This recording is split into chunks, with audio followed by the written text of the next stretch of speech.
Good morning, good morning, good morning. Welcome to Get Rich 101 featuring B King. I don't know how we're going to announce it. We're going to announce it Beyonce Files. I don't know. But anyway, let's bring her on because we ran out of time last time. So let's bring on Miss B King.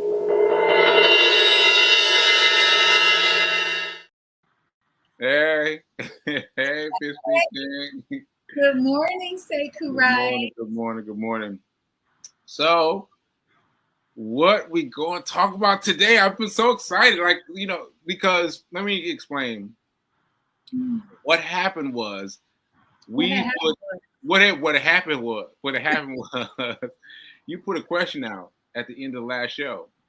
Yes. And people started reacting to it. Somebody reacted to it online on Facebook, right? And then you sent me that, and then I sent that out to my friends. And then they started sending me back more stuff. And I was like, what is going on? What's going on? And so I'm just excited to see how much energy there is about all these things. Mm-hmm. So yeah. So I want to start off by saying what we said last week. All right. So this is what it was. We said, let's see, what if the parents paid for it? Is it more money spent or the more the couple spent? So basically, they're asking. They're asking. Go back to the original question, Sekou, for those who maybe didn't watch the show. Do you want me to do the original question or the original? You do that. Okay. You do the original question. Yes. Corby. Yes. Who is Sekou Writes. Shout out to Corby. Shout out to Corby. We love you, Corby. We love you, Corby Marks. Corby Marks is one of Sekou Writes' best friends. He's a really, really good close friend of mine for as long as I've known Sekou.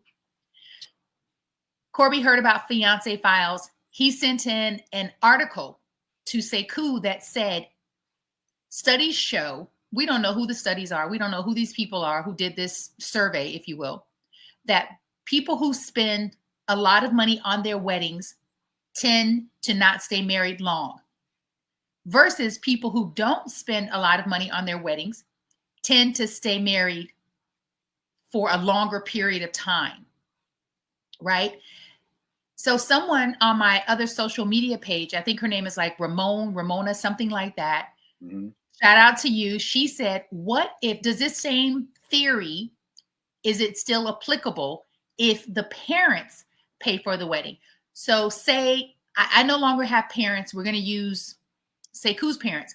If Sekou's parents wanted to spend a lot of money and make it this lavish, expensive wedding, does that same theory apply? Meaning we may have a short wedding versus if his parents decided to pay, but they're on a budget and they said, look, we have this amount of money. Will we stay married longer? That is the question on the table. Right. Right. It was long. That was great.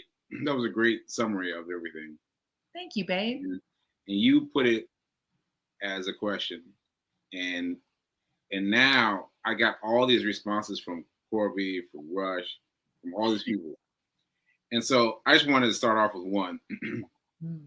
So Corby told me about Max Kellerman.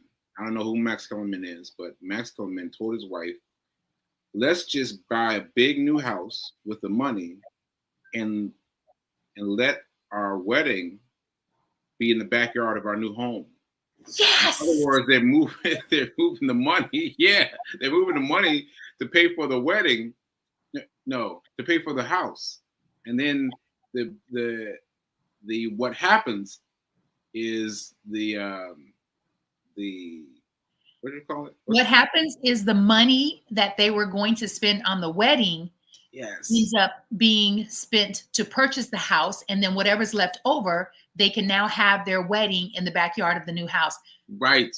That, I think that is not only responsible, it's good business. It's good marriage business. You like that? Yeah. It's I love that. It makes sense. I want to share something with you that I just learned this morning. All right, come on. My sister's friend, who I've met years ago, got married. I don't know how long they were married, but they're now divorced. Do you know the wife, is still paying for the marriage, even though they're What? divorced? Even though they're divorced? I said, what? What? Wow. Wow. Wow. I said, I've never heard of that. And you know what? Here's the thing. When she shared this with me, it reminded me of hearing that our former first lady, by the way, happy belated birthday, First Lady Michelle Obama. Michelle Obama was still paying for her student loans their first term in the White House. Really? Yes. Wow. It made the news. It was newsworthy, and it's shameful that when we are wanting to be successful, happier, live the life of our dreams, whether that's going to school, getting married, that it could put us into debt if we're not smart. And I believe, I know my Sekou Writes is highly intelligent, right? Like I've attracted my dream mate. He's very intelligent. Together, we're very intelligent, and we're not going broke and going into debt to be together. It doesn't make sense. And so I was sharing that theory with Nikki. She said, yeah, I think it's a toss. It's a toss of, what did she say? It's a toss of the hat. It's 50-50. And I said, well, What's 50-50? Meaning she thinks that sometimes if a person spends a lot of money on their wedding, that their marriage lasts the course. It stands the test of time. Right. It's a toss-up. So we're not saying that anything's set in stone. However, it's interesting. I think for us, it's just helping us to get even more clear on why we don't want to spend a lot of money on that one day. We'd rather take that money and build it into our lifestyle. Right. Yeah. Right. Yeah. Yeah. So are the parents paying for the wedding? Is that what this is about? Say again? I said, are the parents paying for the wedding? Is that what this is about? Is that what this is about? Based on that lady's question. She said, if the parents were paying for the wedding, is it still applicable? So I'm just being silly. Oh, okay. You missed it. It's okay. I'm sorry. Behind the scenes, I'll catch you up. All right. So yeah, so that was interesting about the about Max Kellerman, and then Rush said that focusing on the ceremony, whether it's $10 or $1 million, focuses on the marriage as an event. Once the event is over, then they never want to do. They haven't planned for what's next. They were focusing on the event, but not what's happened after the event. I think, yeah. Do you get that? You get that. I get it. I was making sure that I was communicating it clearly.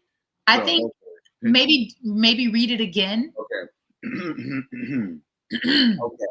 So whether you focus on the ceremony, whether it's $10 or $1 million, you're subconsciously focusing on the marriage as an event. So once the event is over, you never planned on what to do after the event. Yeah. Yeah. And so that makes divorce, that makes divorce become almost inevitable because you've completed the marriage. Because you completed the wedding, I think. Yeah, you completed the wedding, but the wedding feels like a finished thing. And then now you've got all these things that are happening post-wedding, and they don't know what to do because they haven't focused on the marriage as a goal. Did I say that right? Yeah. Okay. Yeah. So that brings me to a question for you, Sekou Writes. Okay. How do you feel? What are your thoughts around premarital counseling? Premarital counseling, I think it's good because, as we've talked about on the show, my relationship with therapy is very even. Like I tend to think of therapy as a thing to do often. So yeah, I think it's a good thing to do for anything, right? Anything big, major that's got lots of feelings involved. I think it's important to have a therapist. I think it's very important. Okay, so then that's a yes. Yes, yes. Okay. All right. Yes.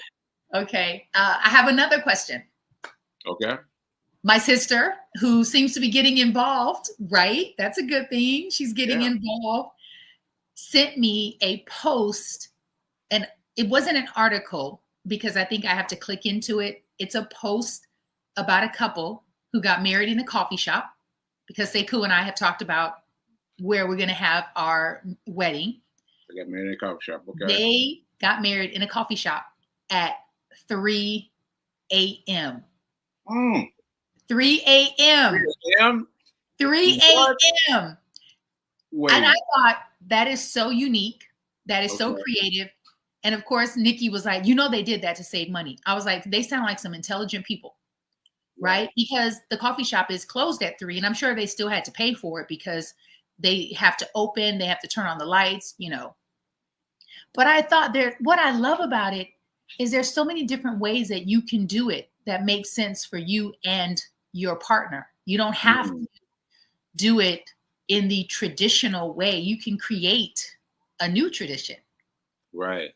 Right. So she said, if we do a wedding at 3 o'clock in the morning, she won't be there. She'll log in from her bed. I said, you are so shady. Shady. That's funny. You sisters go like this.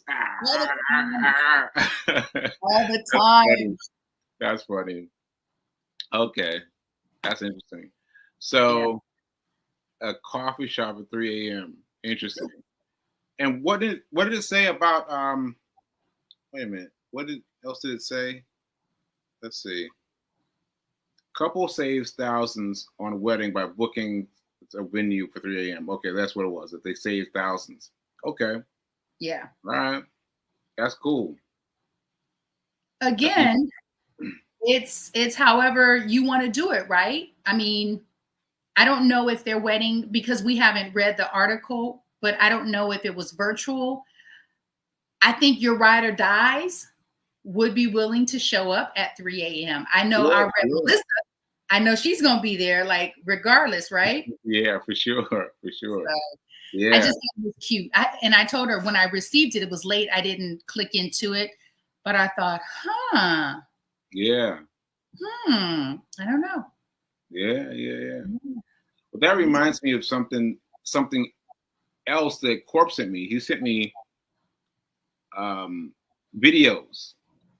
He sent me videos on YouTube from this guy. This guy, what's the guy's name? He's like some Adam somebody. Sandler? Adam. And is it Adam Sandler, the actor? No. Okay. But he goes in and he destroys close kept secrets about weddings. And so he goes in and, like, one of them was entitled "Why Engagement Ring is a Myth." Why engagement rings a myth. He goes on and on about it. I watched it, riveted. I was like, really? Well, what did he say? Tell us. So I could only remember bits and pieces, but one thing that he said was that wait a minute, I think I might be combining two of his videos, but one thing he said is that the dress wearing white is about finance. It's about finance. Like, you're showing people that you're rich because you're able to wear a white dress when everybody else is wearing, like, overalls, right? And here you come wearing a white dress. And so it was like oh my gosh. Yeah, right.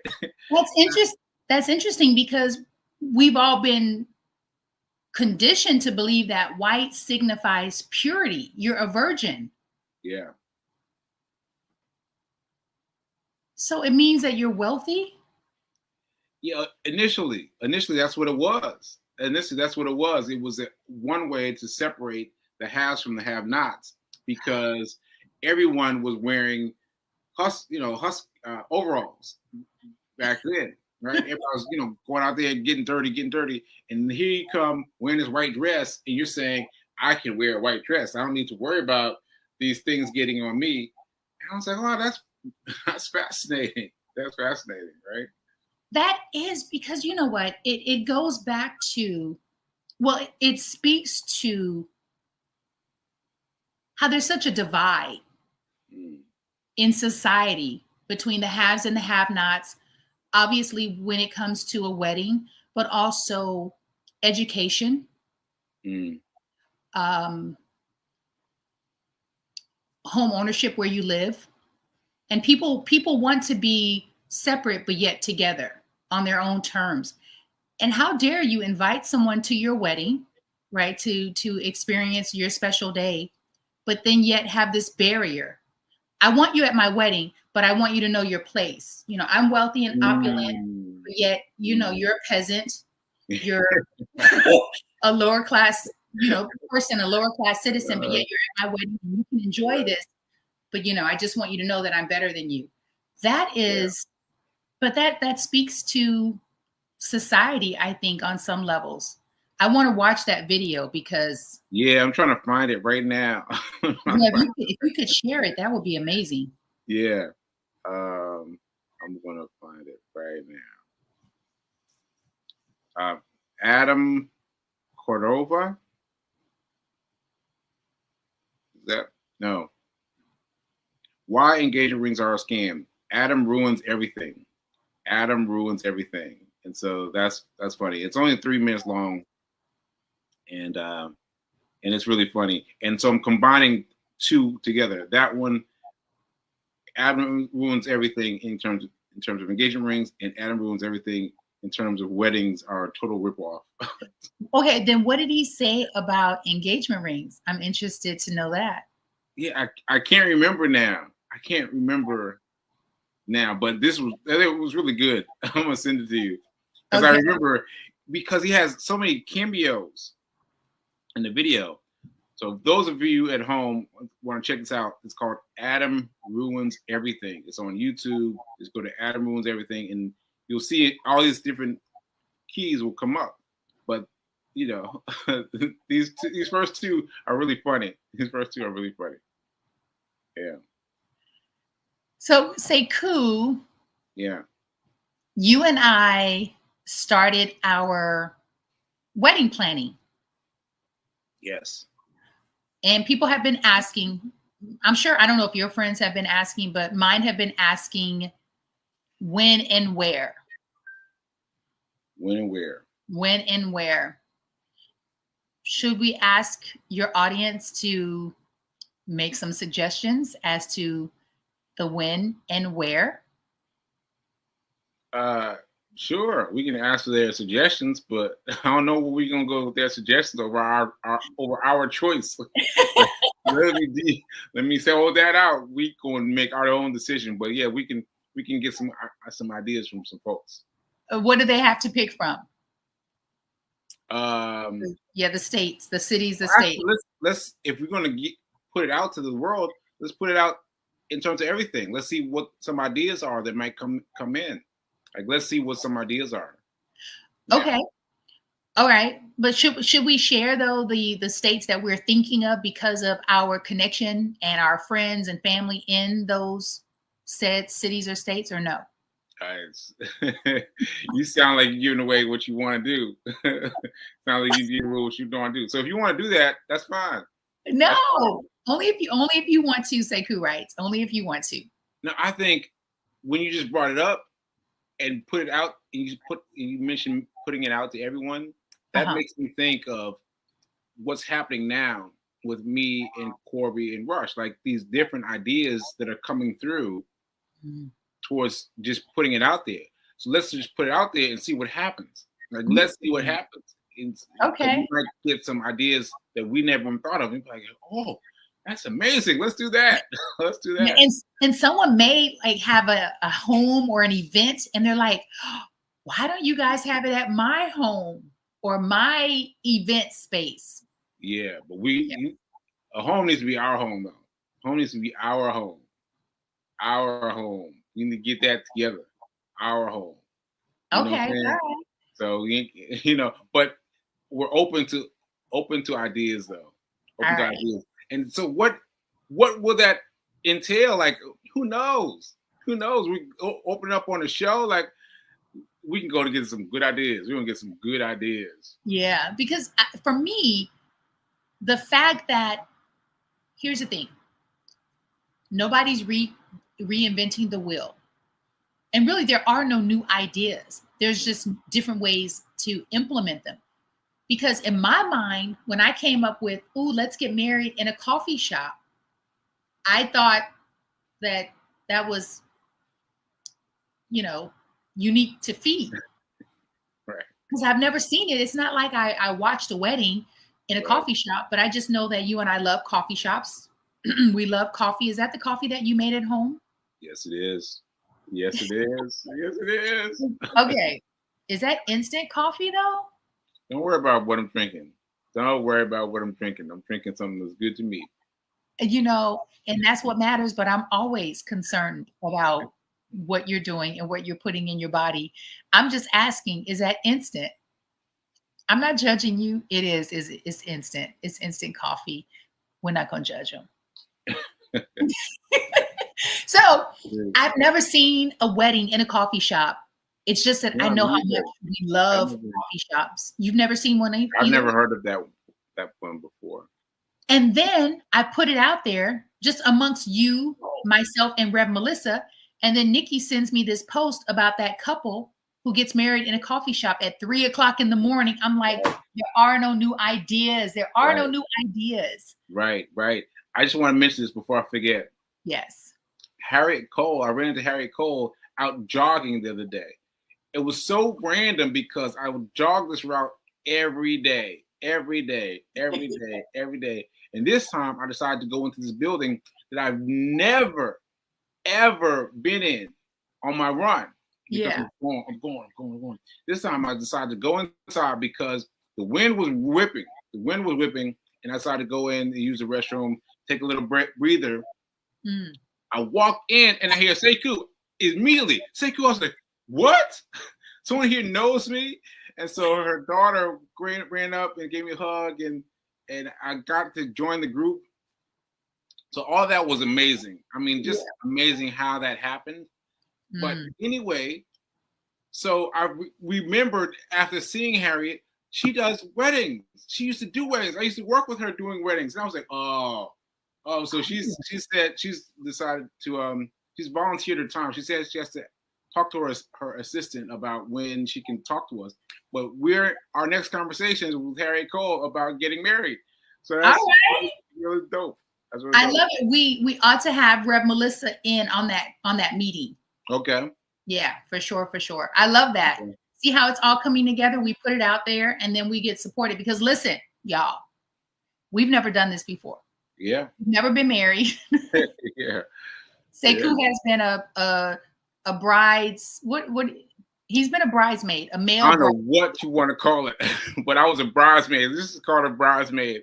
I was a bridesmaid on Rev Mel's side. I think I have the photo in here. Please, the photo is here. Bring that photo up, Sekou, because I love that so much. And the fact that Rev Melissa, so Sekou was a male maid, a male bridesmaid. There we go. Look at that. So that's her husband. And there's her maids of honor, right? Maids of honor. Yeah, great bridesmaids. And there's me like, I don't want nothing to do with this. I don't want nothing to do with this. I'm here because she asked me to be in the photo. But look at my face. And I love Sekou. I love how all the bridesmaids are adoring him. Yeah. And you're like, I'm not doing that part. I'm not going to do that part. I'm not doing that. Not doing that. So this is the first time I'd ever been invited to be on the bridal side. I was like, what? I'm going to be on your side, not his side? And she was like, no, my side. I was like, okay, let's go. You know what, though? That so speaks to Rev Melissa's personality, though. I love that. Have you ever been a groomsman? Have A you ever? groomsman. Yes, I've been a groomsman. Yeah, I've been a Okay. groomsman plenty of times, but I've never been on the bride side. I've never been on the bride side, and there was differences throughout everything. Throughout everything, Everything. there were differences. Yes. Yeah. Sekou, the fact that you said yes is so wild. That is so wild. Oh my gosh. I Yeah. love that photo. I love that photo. Yeah. Let me just say one thing. She didn't tell anybody. So we come in the church and people were like watching her bridesmaid come down, and then here comes Sekou, and they're like, everybody like, what? And then I started getting into it. Like, yeah, I want a bridesmaid. I want a bridesmaid side. What's up? You know what I'm saying? You know, so it was very funny. It was very funny. Sekou, that picture, you look like just like an 18-year-old boy. You look so young and innocent. Yeah, it was a long time ago. That was a long time ago. Yeah, That I said a lot. Yes, long locks. Yeah. This is fun. Yeah. So I feel like I need to pause now to give you enough time to do your fabulous, wonderful pitches, because you do these great pitches, like for the show, for the seminar, I got coming up, and whatever else you want to go. So I'm gonna give you time. Oh, okay. I have 3 minutes to go. All right. Let me get out your way. Let me get my camera ready. All right, fam. Coming up this Monday, January 22nd, 7 p.m. Eastern Standard Time. That is Eastern Standard Time. Something so amazing, so incredible, so necessary and relevant. Just last night, I don't know if you know this, but I drive Uber. I'm having a conversation with my passenger who works for the police department. She's worked there for 31 years. She's retiring. She said, I was like, 31 years? And I'm looking at this woman. She looks really young. She's 53. She tells me, we're talking about work and retiring and what you do after you retire, because she's 53, so she's not done. And we're talking about the difference between having a 9-to-5, which is what she has, different hours, but the same concept, right? Versus someone who is an entrepreneur, solopreneur, self-employed, works for themselves, small business owner, all the things. Because they all work, but they work for your personality. She said, my son is like you, Fee. He was clear since middle school. He does not want to work for someone. He said, Mom, I want to work for myself. She said her son makes really good money. He makes so much money in one summer. It lasts him until the next summer, except he does not know how to manage his money. And when she said that, I said, okay, this is an opportunity to be of service and to let him know that, listen, you're not alone. What Sekou is doing Monday is helping all of us learn more about how money works for us. We don't work for money. Money works for us. In his Get Rich, How to Create Your Emergency Fund. It has been a savings grace for me. So Monday, for $10 only, and that's the last time it's ever going to be $10. 10. You get to find out, you get to learn what an emergency fund is, who it's for, how to start, why you must have several emergency funds. We're going to start with this one, and then what you do with it once you start it. All right. So register today. That is Monday, January 22nd. Register today. You can go to SekouWrites.com. You can also pay through his website, or you can cash app him the $10 at Sekou Writes. Cash app Sekou Writes. Register. He'll send you the link. I'll be there. I cannot wait. I'm super excited. I've been urging and encouraging him to do this because he gives so much away for free, but we need the steps. We need the steps. All right. I'll see you there Monday. Lastly, Sunday. Oh, because we got to go. This Sunday, Jace, who is the Forex King, is going to be doing a free teaching on how to get started in Forex, what Forex is, who it's for, how easy it is to get started, but we need the steps. And it is such a blessing because this man charges thousands of dollars for his knowledge, and we get it for free because of the Get Rich 101 show. I will see y'all Sunday at 1 o'clock. I will see you Monday at 7 p.m. I am your local fitness go-to girl, Fee King, Sekou Writes fiance, and I'm having a ball on your show. Great close. We're going to close right there. All right, I'll see you next time. Bye.